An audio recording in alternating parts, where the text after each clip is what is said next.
Find the coordinates of the focus ಮತ್ತು ಇನ್ನು ಮಿಕ್ಕಿದೆಲ್ಲ height length ಎಲ್ಲ ಕಂಡುಹಿಡಿಬೇಕು ಫಾರ್ ದ ಹೈಪರ್ಬೋಲಾ ಇದು. ಆದರೆ ಇದು ಸ್ಟ್ಯಾಂಡರ್ಡ್ ಫಾರ್ಮಲ್ಲಿ ಇಲ್ಲ ಅಂತ ಹೇಳಿದ್ರೆ ಇಲ್ಲಿ 1 ಇರಬೇಕಾಯ್ತು, ಅಲ್ಲಿ 1 ಇಲ್ಲ, ಹಾಗಾಗಿ ನಾನು 36 ಜೊತೆ ಡಿವೈಡ್ ಮಾಡ್ತಾಯಿದ್ದೀನಿ. ಸೊ ಇದೇನಾಗುತ್ತಿದ್ದು y² ಬೈ 36 ಡಿವೈಡ್ ಬೈ 5 ಆಗೋಗುತ್ತೆ, ಮೈನಸ್ x² ಬೈ 36/9 ಆಗುತ್ತೆ, ದಟ್ ಈಸ್ 4. ಇದು 4 ಆಗುತ್ತಿದ್ದು ಮತ್ತು ಇದು 1 ಆಗುತ್ತೆ. ಸೊ ತುಂಬ ಜನಕ್ಕೆ ಇದು 36/5 ಹೇಗೆ ಬಂತು ಅಂತ ಹೇಳಿ ಸ್ವಲ್ಪ ಕನ್ಫ್ಯೂಸ್ ಆಗ್ಬೋದು. ಇಲ್ಲಿ ನೋಡಿ, ಇಲ್ಲಿ ಈಗ 36 ಜೊತೆ ನಾನು ಡಿವೈಡ್ ಮಾಡ್ತು ಅಂತ ಹೇಳಿದ್ರೆ ಫಸ್ಟ್ ಟರ್ಮ್ ಜೊತೆ 5/36 ಆಗುತ್ತೆ ಅಲ್ವೇನ್ರಪ್ಪ. ಮತ್ತು ಇವಾಗ ನಾನು ಇದು 5ನ 36 ಡಿವೈಡ್ ಮಾಡಬೇಕು ಬೇಸಿಕಲಿ. ಅದನ್ನು ನಾನು ಈ ರೀತಿಯಲ್ಲಿ ಬರೀಬೋದು ತಾನೆ, 36 ಡಿವೈಡ್ ಬೈ 5 ಅಂತಲೂ ಬರೀಬೋದು. ಅದನ್ನೇ ಬರ್ದಿರೋದು, ಅಷ್ಟು ಇನ್ನೇನಿಲ್ಲ. ಈಗ 5 36 ಡಿವೈಡ್ ಮಾಡಬೇಕು, ಹೀಗೆ ಡಿವೈಡ್ ಮಾಡಿದ್ರು ಒಂದೇ, ಹೀಗೆ ಡಿವೈಡ್ ಮಾಡಿದ್ರು ಒಂದೇ ಅಲ್ವಾ. ಅದಕ್ಕೆ ನಾನು ಈ ಥರ ಬರ್ತೀನಿ, ಅಷ್ಟು ಇನ್ನೇನಿಲ್ಲ. ಸರಿನಾ? ಮತ್ತು ಮುಂದೆ comparing with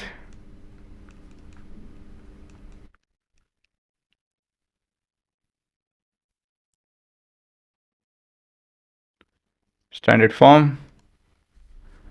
y² by a² minus x² by b² is equal to 1. So here a is equal to a² is equal to 36/5 ಆಗುತ್ತಿದ್ದು. a ಆ ವ್ಯಾಲ್ಯೂ ಬರ್ತಾಯಿದೆ, ಹಾಗಾಗಿ a² ಆ ವ್ಯಾಲ್ಯೂ ಬರ್ತಿದೆ, ಹಾಗಾಗಿ a ಈ ಥರ ಬರುತ್ತೆ. ಸರಿನಾ? Root of all the elements. So this is 6 root of 5 into root of 5 by root of 5. So this is basically 6/5 into root 5. ಇದೇನು ಮಾಡಿದೆ, ಇದನ್ನು ರ್ಯಾಷನಲೈಸೇಷನ್ ಮಾಡಿದೆ ಅಲ್ವಾ. ಅದು ನಿಮ್ಮ a ಆಯಿತು. ಇವಾಗ b² 4, ಹಾಗಾಗಿ b ಬಂದು 2. ಸರಿ ತಾನೆ? ನೆಕ್ಸ್ಟು c² ಬಂದು a² ಪ್ಲಸ್ b². ಇದು ಎಷ್ಟಿದು 36/5 ಪ್ಲಸ್ 4, ಹಾಗಾಗಿ ಈ ರೀತಿಯಲ್ಲಿ ಬರ್ಕೊಬೋದು. So this is 56/5.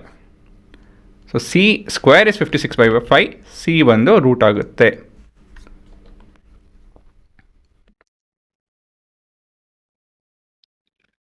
ಹಾಗಾಗಿ ಇದನ್ನು ಸ್ವಲ್ಪ ರ್ಯಾಷನಲೈಸ್ ಮಾಡೋಣ. ಸೊ ಇದು 56 ಇದೆಯಲ್ಲ, ಅದನ್ನು ನಾನು root of 4 into root of 14 into root of 5 ಅಂತ ಬರ್ಕೊತಾ ಇದ್ದೀನಿ. ಡಿನಾಮಿನೇಟರ್ಲಿ 5 ಉಳ್ಕೊಳುತ್ತೆ. Root 5 into root 5 is 5. ಸರಿ ತಾನೆ? So this is as per the formula. ಇಲ್ಲಿ ಜಾಗ ಇಲ್ಲ, ಸ್ವಲ್ಪ ಜಾಗ ಮಾಡ್ಕೊತೀನಿ. This is as per the formula a to the power of n ಇಂಟು p to the power of n which is ab whole to the power of n. ಸರಿ ತಾನೆ? ಉಲ್ಟಾ ಆಗಿದೆ ಆ್ಯಕ್ಚುಲಿ ಅದು. 56 ನಾನು 14 ಇಂಟು 4 ಅಂತ ಬರ್ಕೊಂಡು ಈ ಥರ ಸಿಂಪ್ಲಿಫೈ ಮಾಡ್ಕೊತಾ ಇದ್ದೀನಿ. I am applying the root to each of them.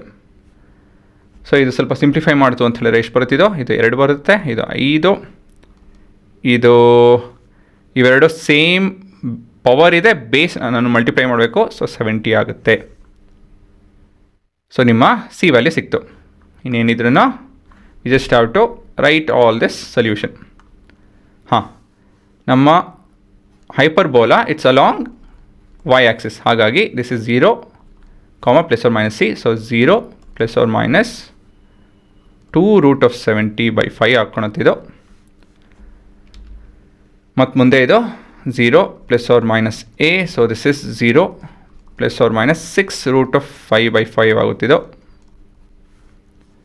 ಸೆಂಟ್ರಿಸಿಟಿ ಬಂದು c/a ಆಗುತ್ತೆ. So c is 2 root of 70/5 divided by 6 root of 5/5.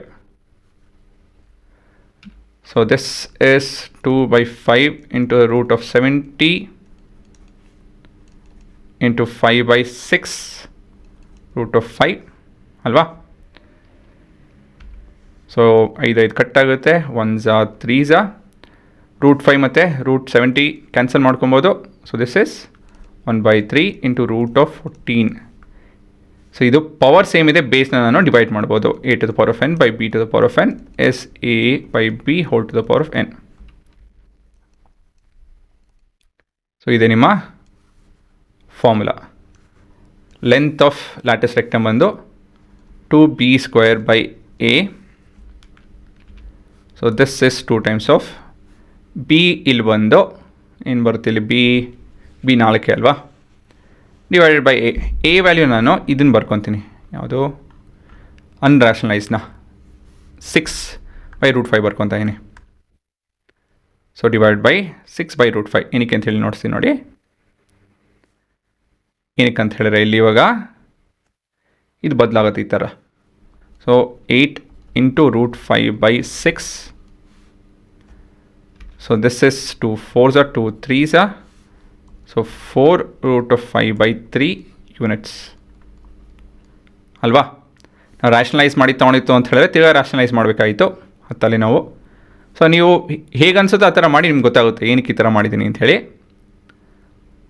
ಆಯಿತಾ. ಸೊ ಇದೆಲ್ಲ ಗೊತ್ತಿರಬೇಕು ರ್ಯಾಷನಲೈಸೇಷನ್ ಎಲ್ಲ. ಸೊ ಇದೆ ನಿಮ್ಮ ಉತ್ತರ. ಹಾಂ, ನಿಮ್ಗೆ ಇದೆಲ್ಲ ಬೇಸಿಕ್ಸ್ ಸ್ವಲ್ಪ ಕಷ್ಟ ಆಗ್ತಿದೆ ಅಂತ ಹೇಳಿದ್ರೆ ಮ್ಯಾಥ್ ಬೇಸಿಕ್ಸಲ್ಲಿ ಇವೆಲ್ಲ ಈ ಥರದ್ದು, ಇವೆಲ್ಲ ಅಲ್ಲ ಈ ಥರದ್ದು ಸರ್ಟ್ಸ್ ರಿಲೇಟೆಡ್ ಪ್ರಶ್ನೆಗಳು ಇದೆ, ಎಕ್ಸ್ಪೋನೆಂಟ್ಸ್ ಅಂಥೇಳಿ ಒಂದು ಟಾಪಿಕಲ್ಲಿ, ಅದನ್ನು ನೋಡ್ಕೊಂಡು ಮಾಡಿ ಕಲ್ತ್ಕೊಳ್ಳಿ.